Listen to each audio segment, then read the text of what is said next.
Long time ago, the powerful King Yadu, the patriarch of the dynasty where Lord Krishna would later appear, was traveling through his kingdom. By good fortune, he met Dattatreya, a great sage that was living like an Avaduta, a renounced mendicant that behaves like a child, in a completely fearless and carefree way. Although he didn't have any material possessions, he was roaming about in great transcendental ecstasy. The king inquired from the holy man about the cause of his wandering and his ecstatic condition, and the sage replied that he had received instructions from 24 different gurus, the earth, the wind, the sky, the water, fire, and so on. Because of the knowledge he had gained from them, he was able to attain self-realization, and abandoning his possessions and residence, he started to travel about in the earth in a liberated state. This story, found in the 11th canto of Srimad Bhagavatam, shows how a thoughtful person can learn by just observing the world around him. By using his intelligence, logic, and perception, one can get many valuable lessons from the most improbable sources. Thus, one can sometimes act as one's own instructing spiritual master and progress in the spiritual path. In a time when we are constantly being distracted by social networks, messages, and ads, this type of introspection can be invaluable. The Avaduta sage said, "Dear king, with my intelligence I have taken shelter of many spiritual masters. Having gained a transcendental understanding from them, I now wander about the earth in a liberated condition. Please listen as I describe them to you. I have taken shelter of 24 gurus, who are the following: the earth, air, sky, water, fire, moon, sun, pigeon and python, the sea, mud, honeybee, elephant and honey thief, the deer, the fish, the prostitute pingala, the kurara bird, hawk, and the child, the young girl, arrow maker, serpent, spider and wasp. My dear king, by studying their activities, I have learned the science of the self." The first guru described by the sage Dattatreya is Earth herself. Although being constantly mined, drilled, polluted, etc., the earth continues to provide life's necessities to all, and thus the planet itself is an example of tolerance. In this way, the earth teaches one to be sober and act for the benefit of others. Sometimes we are harassed by others, but a wise person understands that they are just instruments of the reactions of his own karma, and thus he doesn't become distracted from the progress on his own path. The second guru is the air, that runs about in the form of wind. Sometimes the wind blows through a beautiful forest, carrying the fragrances of fruits and flowers, and at other times it may pass through a filthy place. However, being fixed in its own nature, the wind remains neutral in both circumstances. Similarly, within this material world, one will inevitably face both pleasant and unpleasant situations. By not identifying with the material conditions, he is able to maintain his mind stable and thus remain neutral in both. Therefore, one can learn from the blowing wind the art of moving throughout the material world without attachment. The third guru is the sky. Although the sky extends everywhere on the surface of our planet and everything rests within it, the sky does not mix with anything, nor can it be divided by anything.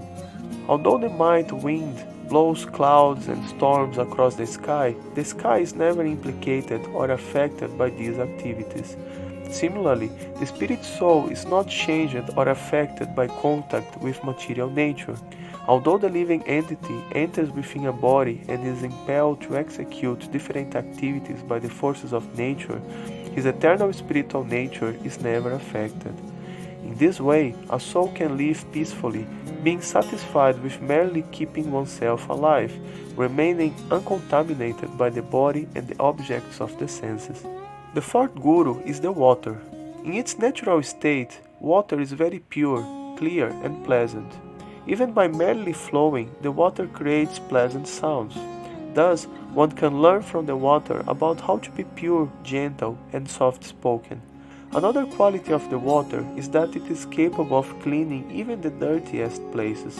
Similarly, a self-realized person is capable of purifying others, helping them to also evolve in the spiritual platform.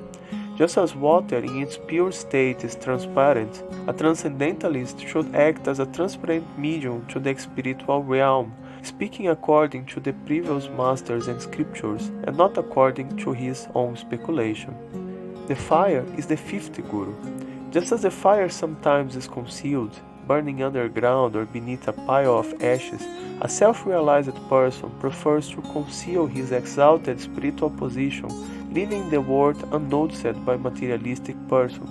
In certain circumstances, however, he may reveal himself, just like a fire burning in the open, and in this way give wise instructions that can benefit people in general.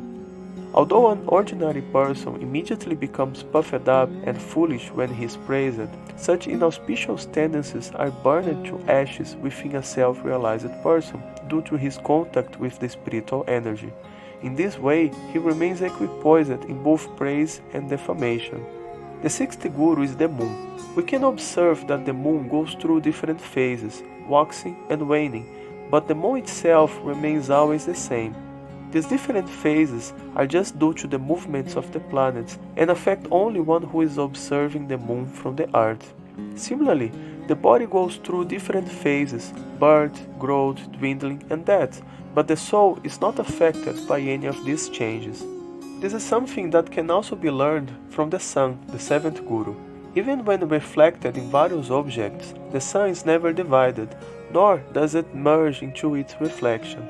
Similarly, although the soul is reflected through different material bodies, he remains undivided and non-material.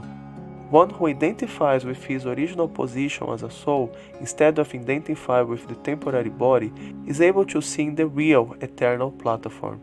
From the sun, one can also learn to accept material objects and facilities when they come of their own accord, and use them appropriately without becoming attached, understanding that nothing really belongs to him, just as the sun evaporates large quantities of water and later returns the water to the earth in the form of rain. The eighth guru is the pigeon. From him the sage learned how excessive attachment or concern just leads to suffering. There was once a pigeon who lived in the forest along with his wife. They built a nest within a tree and they were living happily there, growing their baby pigeons with great effort.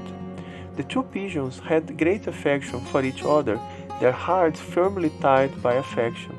One time, when both were absent looking for food, a cruel hunter saw the nest and threw his net to capture the baby birds.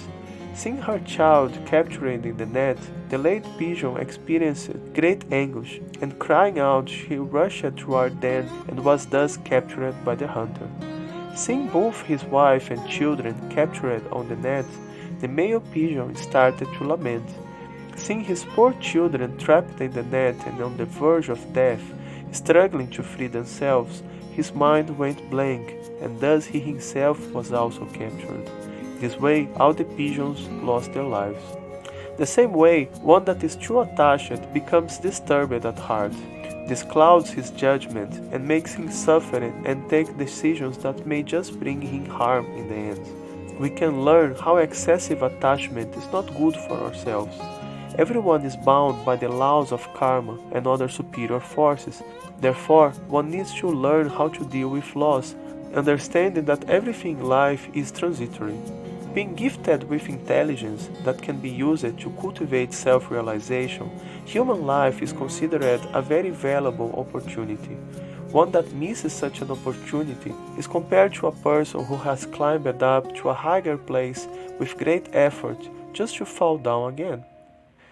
The instruction the sage Dattatreya received from the Python, the ninth guru, is that an intelligent person should cultivate a mentality of detachment and should maintain his body by accepting whatever comes of its own accord or is easily obtained. There are millions of different species of life, some very big, like elephants, and others very small, like ants. Still, all of them are able to maintain themselves with food that is easily available. Amongst them, the python is especially interesting, since it just stays in the same place and waits until the food comes. Despite this lack of effort, still the food comes at the right time, by nature's arrangement. Similarly, a transcendentalist doesn't need to be too anxious about his maintenance, knowing that whatever he is entitled to will come to him at the appropriate time. By understanding this, the sage was able to remain always peaceful and patient. From the ocean, the tenth guru, the sage learned to be very deep and grave, just like the still ocean waters. Although externally a self-realized person behaves in a happy and pleasing way, internally he is always grave and thoughtful. Because his knowledge is immeasurable and unlimited, he is never disturbed, and thus, in all respects, he is like the calm waters of the deep and extensive ocean. The ocean does not overflow during the rainy season, when all the flooded rivers discharge their waters into it, nor does it dry up during the hot season, when the rivers fail to supply it. Similarly, the sage does not become elated when he achieves desirable things, nor does he become distressed in their absence. The danger of becoming too enamored by the sense objects is illustrated in the example of the moth, the 11th guru. The instruction is that just as the moth becomes enchanted by the fire and gives up his life by entering it, a person who can't control his senses becomes excessively enchanted by different members of the opposite sex, chasing illusory happiness. In this pursuit of happiness, he or she goes through many bitter experiences and in the end wastes his precious human life. The 12th guru is the honeybee. Just as the honeybee is able to collect only the nectar of the flowers of a garden, disregarding thorns, leaves, and other useless things, a sage should also be able to find the nectar, the essential knowledge about the self in all scriptures and books of knowledge, instead of losing his time and energy on unimportant topics. By practicing this accumulated knowledge, he is able to ascend in the spiritual path and reach the final goal. On the opposite, an intellectual that just accumulates heaps of knowledge that are not useful in the spiritual path, or that accumulates spiritual knowledge but doesn't practice it, is compared to an ass that just carries a very heavy burden without making any profit. The 13th guru is the elephant. By observing him, the sage learned the following instructions. Male elephants are sexually attracted by female elephants. Taking advantage of this, hunters tie a captive female near a covered hole. When a male elephant becomes attracted and moves towards her to satisfy his sexual appetites, he falls into the ditch and is thus captured. Similarly, many men have an exploitative attitude towards women. Seeing themselves as enjoyers, they cheat and exploit them in different ways. However, they don't see that by doing that, they just fall deeper and deeper into materialistic life. Apart from that, he sometimes gets in trouble with the women he cheated, or their relatives, or even rivals that also desire a particular lady. We can see that crimes of passion are extremely common. A spiritualist has the option of entering into married life, and thus responsibly maintaining his wife and children, being faithful and using his family life as a platform for his spiritual practice, or he may follow a life of celibacy according to his inclination. The 14th guru is the honey thief. A greedy person accumulates a large quantity of honey with great struggle and pain, but many times the money is stolen, or he is not able to enjoy it due to sickness or some other cause. Even if he is able to keep the money, still he is separated from it at the time of death. A greedy person is just like the bee who struggles to produce a large quantity of honey, which is then stolen by a man who will enjoy it personally or sell it to others. In the second part, we will hear about the other 10 gurus: the deer, the fish, the prostitute Pingala, the hawk and the child, the young girl, the arrow maker, serpent, spider and wasp, as well as what the sage learned from his own body. See you there!